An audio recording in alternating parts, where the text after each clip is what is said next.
Hello guys and welcome back to the channel. आज बात करेंगे why we 390 adventure owners are jealous about the Himalayan. Himalayan का ऐसा कौन सा पॉइंट है जिसके लिए यार 390 एडवेंचर के ओनर सब थोड़ा जेलस है। वो पॉइंट एक करके सारा पॉइंट बताऊंगा, कुछ 6-7 पॉइंट है। सारा पॉइंट हम डिस्कशन करेंगे और किस जगह में, तो इससे आपको पता भी चल जाएगा कि हिमालयन किस जगह में ज़्यादा बेटर है एज़ कम्पेयर टू अपना 390 एडवेंचर के हिसाब से। तो पॉइंट नंबर 1 जो कि स्टाइल है 390 का जो है, अभी मैं बोलूँगा 390 एडवेंचर को KTM बोलूँगा। तो KTM का जो स्टाइल है वो एक फंकी कलर जैसा है, फंकी लुक जैसा है और करीबन यूथ लोगों को बहुत पसंद आएगा वो सब चीज़ें। कलर जो है वो अटेंशन ग्रेविंग कलर है, यूथ लोगों को ऑरेंज ब्लू मतलब कलर कॉम्बिनेशन बहुत सारा अलग अलग प्रकार करके पसंद लगेगा यूथ लोगों को। लेकिन जो थोड़ा सा भी मैच्योर हो चुके हैं, जो 30-35 साल के हो चुके हैं या फिर जो बाइक के कल्चर में पहले से 5-6 साल चल चुके हैं, तो उनको हिमालयन ज़्यादा पसंद आए, क्योंकि हिमालयन ज़्यादा सिंपल सोवर, ज़्यादा मस्कुलर और कलर जो है वो ज़्यादा बेटर है, मुझे ऐसा लगता है। मस्कुलर इसलिए बोला क्योंकि उसका टैंक का जो साइज है उसको देखने से तो वो ज़्यादा मस्कुलर दिखता है as compare to 390 adventure. 390 adventure एक स्लिम बाइक जैसा दिखता है, स्लिम एंड टॉल बाइक जैसा दिखता है, लेकिन हिमालयन जो है वो मस्कुलर दिखता है और tall bike, muscular and tall bike दिखता है। और रहा हिमालयन का एक एक कल्चर टाइप का भी बन चुका है, करीबन 6-7 साल हो चुका है। वो एपोकलिप्टिक लुक जैसा दिखता है, रगिड दिखता है, लेकिन 390 एडवेंचर वैसा नहीं दिखता है। तो स्टाइल में अगर बोलेंगे तो मुझे हिमालयन का ज़्यादा पसंद है। ये पॉइंट नंबर 1 था। नेक्स्ट पॉइंट, जैसे पॉइंट नंबर 2 में अगर इंजन की बात करेंगे, इंजन बहुत बड़ा चीज़ है जो कि हिमालयन में बहुत लोगों को पसंद लगेगा। हिमालयन का फर्स्ट में भी हिमालयन को बहुत लोग इसीलिए पसंद करते थे क्योंकि इसके इंजन के लिए। तो फर्स्ट पॉइंट है इंजन के अंदर ही अगर पॉइंट लेंगे तो पहला तो KTM में बहुत वाइब्रेशन है। आप किसी भी रेव रेंज में रहोगे वो वाइब्रेट होता ही है बाइक, थोड़ा ना थोड़ा आपको फुट पैक में या तो फिर आपके हाथ में या फिर टैंक में आते ही रहता है। और जितना ज़्यादा हाई रेव करोगे और ज़्यादा स्मूथ होते जाता है, लेकिन KTM में आपको मिलेगा ही मिलेगा। लेकिन उसी जगह में अगर आप हिमालयन को देखोगे तो उसका जो है वाइब्रेशन बहुत ही कम है। तो 700-800 किलोमीटर आप बिना कोई दिक्कत के चला सकते हो। लेकिन जो जैसे कि मेरे एक्सपीरियंस में मैं KTM चला के आता हूँ 750-800 किलोमीटर, उसके बाद मेरा पूरा हाथ नम हो चुका रहता है, मतलब जो पाम सब है वो नम हो चुका रहता है, पता नहीं चलता, सेंसिटिविटी जा चुका रहता है KTM में। अब करीबन 20-25 हज़ार किलोमीटर चलाने के बावजूद भी वो इतना ही स्मूथ है, वो उससे और ज़्यादा स्मूथ हो नहीं सकता। लेकिन हिमालयन में नहीं है, हिमालयन बहुत स्मूथ है। रॉयल एनफील्ड के बाइक में, आजकल के रॉयल एनफील्ड के बाइक में तो आज स्मूथनेस तो आपको मिलेगा ही मिलेगा। ये कुछ है, इसलिए देखिए वाइब्रेशन कम है, इसलिए हाईवे आप जितना दूर जाना चाहते हो उतना दूर जा सकते हो हिमालयन में। लेकिन KTM में आप स्पीड जा सकते हो लेकिन रिलैक्स होकर नहीं जा सकते हो।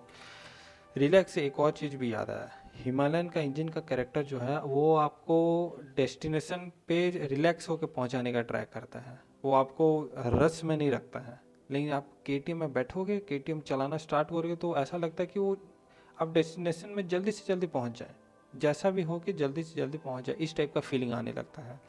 और इसका काफ़ी स्पीड भी रहता है, इसमें कोई दिक्कत नहीं रहता कि हिमालयन हिमालयन 120-130 तक जाता है। और प्लस KTM 390 एडवेंचर भी 135 130 140 में आप आराम से क्रूज़ कर सकते हो और बहुत ही स्टेबल रहेगा। लेकिन हिमालयन अगर स्टेबिलिटी के बारे में बात करें तो हिमालयन ज़्यादा स्टेबल लग जाता है, इसलिए क्योंकि वो हैवी बाइक है। तो क्रॉस विंड हुआ या फिर कोई ट्रक को अगर आप ओवरटेक कर रहे हो या कोई कार आपके जस्ट पीछे से निकल के गया, तो फिर आपको स्टेबल पता चलता है उसमें हिमालयन में। KTM में क्या होता है कि क्रॉस विंड अगर आया तो थोड़ा सा आपको लगता है कि हिल रहा है बाइक, ले और जो व्हील सब है KTM का लगता है कि बहुत मतलब टच ऊपर उड़ के जा रहा है लगता है KTM।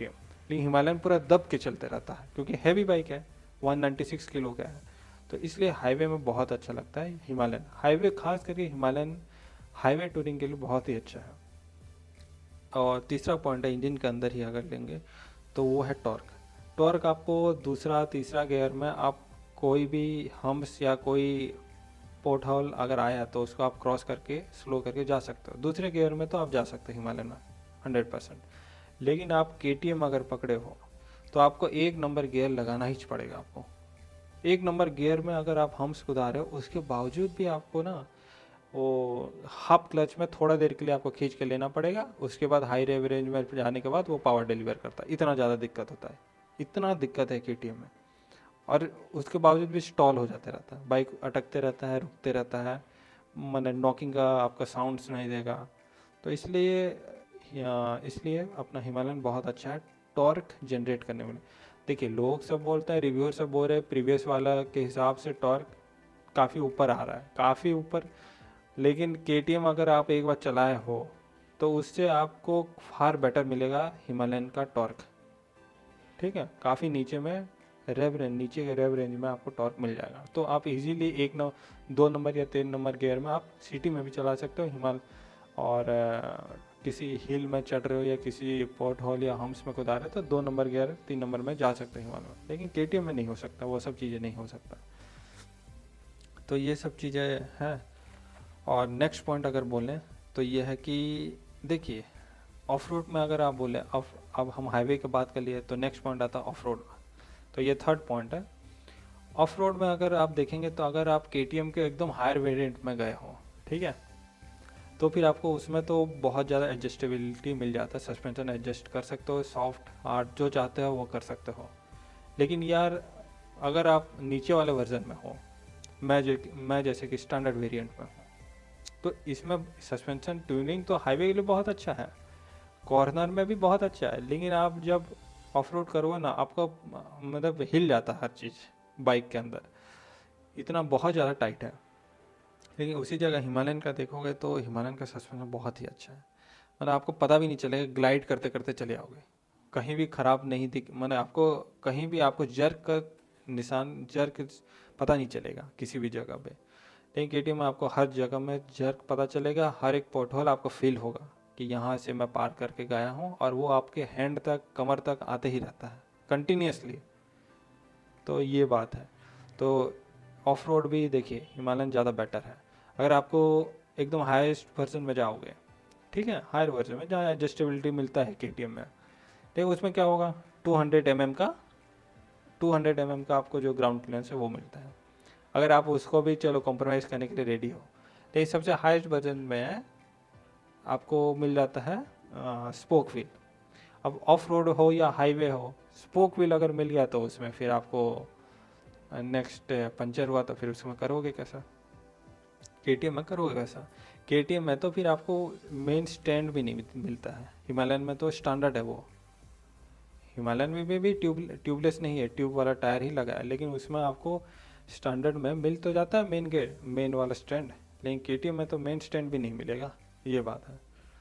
तो उसके लिए फिर अलग से खर्चा करो। एक तो 50-60 हज़ार हिमालयन से ज़्यादा दोगे हाईएस्ट वर्जन के लिए, ठीक है, हाईएस्ट वर्जन ऑफ KTM जिसमें एडजस्टेबल सस्पेंशन मिलता है। फिर उसमें 10-15 हज़ार और खर्चा करोगे ताकि स्पोक व्हील मिल सके। तो फिर आप देखिए 1 लाख का पूरा फ़र्क हो चुका है। और पावर में भी कुछ ज़्यादा फ़र्क नहीं है। 40 bhp का टॉर्क है, 40 bhp का पावर है, 40 न्यूटन मीटर टॉर्क है हिमालयन में, और उसमें है 44 न्यूटन मीटर और 39 ये भी है, दोनों करीबन करीबन सेम ही है।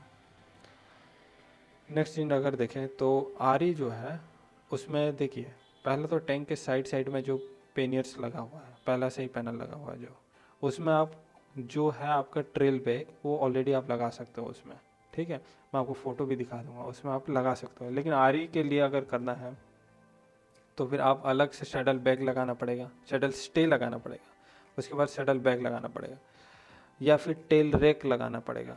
आरी में टेल रैक भी दिया है पीछे तरफ ऑलरेडी, वो तो स्टैंडर्ड है, टेल रैक स्टैंडर्ड है, और आगे में टैंक के आगे में जो दोनों तरफ है वहाँ पर भी आप स्टैंडर्ड है। तो वो आप उसमें डायरेक्टली बैग आप फिक्स कर सकते हो छोटा मोटा।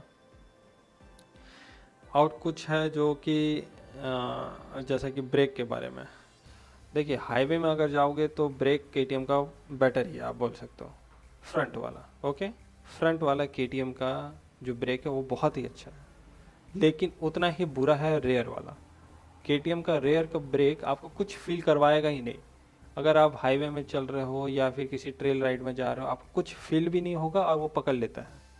अगर मैं एबीएस बंद करके चलाऊं तो मुझे फील भी नहीं आता कि वो एबीएस पकड़ चुका है या फिर उसका लिमिटेशन कहाँ पर है।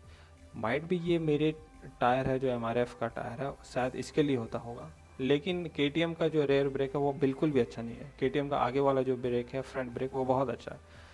और उसी जगह हिमालयन देखेगा ठीक उसका उल्टा, फ्रंट वाला जो है वो बुरा है एज कम्पेयर, ज़्यादा भी बुरा नहीं है, मैंने एक न्यूट्रल है।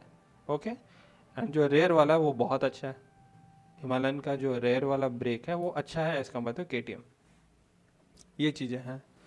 तो ये पॉइंट वाइज पॉइंट मैं आपको बता दिया हूँ कुछ चीज़ें जो जो चीज़ें हमें ना डेली लाइफ में दिक्कत करता है। केटीएम मनोज को ये सब चीज़ें हमको डेली लाइफ में यूँ दिक्कत होता है। क्या क्या चीज़ें पहले से एक बार, पहला स्टाइल हमको हिमालयन का ज़्यादा पसंद है क्योंकि ये ज़्यादा रगेड और ज़्यादा मैच्योर दिखता है। ठीक है, केटीएम का कभी डिज़ाइन अच्छा नहीं लगा एडवेंचर, मेरे को तो नहीं लगा। सेकंड पॉइंट, इंजन फर्स्ट रहता है वाइब्रेशन केटीएम में। सेकंड होता है लो टॉर्क जो रहता है, लो एंड टॉर्क जो रहता है वो बहुत ख़राब है केटीएम का। ठीक है, हिमालयन में ज़्यादा बेटर मिलता है आपको। नेक्स्ट पॉइंट है हाईवे में ज़्यादा स्टेबल रहता है हिमालयन। केटीएम अगर स्टेबल रहता है लेकिन क्रॉस विंड आया या फिर ट्रक आया तो फिर हमको थोड़ा हिलता डुलता है। ये हुआ नेक्स्ट पॉइंट। देन अगर बात करें तो ऑफ रोड का, आरी का ऑफ रोड बहुत बेटर है, उसमें एडजस्टेबिलिटी नहीं है लेकिन ऑलरेडी बहुत बेटर है, उसमें आप उससे और कुछ ज़्यादा आप डिमांड नहीं कर सकते हो। उसका सस्पेंशन बहुत ही अच्छा है।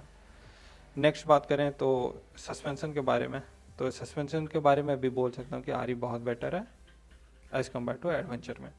और राइडिंग ट्रेंगल की बात कर रहा हूँ तो राइडिंग ट्रेंगल अगर देखें तो आरी का फार बेटर है, क्योंकि एक तो जो हाइट है, मैं 6 फुट 1 इंच का हूँ, मेरा जो हाइट का जो अपना हैंडल आता है केटीएम का वो थोड़ा नीचे रहता है, तो क्या होता है कि स्ट्रीट बाइक जैसा फील आने लगता है। मैं लंबा हूँ इसलिए शायद ये होता होगा, लेकिन आप सब शायद आपके में कुछ अलग ही सिचुएशन होगा। लेकिन आपको हिमालयन में बैठोगे तो ऑब्वियसली उसका जो पोजीशन है, हैंडल पोजीशन, वो बेटर ही लगेगा आपको एज़ कम्पेयर टू केटीएम। तो जो हैंडल का पोजीशन है हिमालयन का वो ज़्यादा बेटर है, वो तो बेटर है। नेक्स्ट बेटर है आपका सीट आपका पहले से ही इतना अच्छा है हिमालयन में कि आप रेडी टू टूर है, वो कहीं पे बैठिए, आप जिस दिन खरीदो उसी दिन आप बैठ के जा सकते हो उसमें। लेकिन केटीएम में नहीं है, पूरा टोटल प्लाईवुड है, आपको उसको मॉडिफाई करना पड़ेगा, चेंज करना पड़ेगा, ये सब चीज़ें हैं। तो ये सब पॉइंट्स सब हैं जो कि हमें जेलस लगता है ये सब चीज़ों में।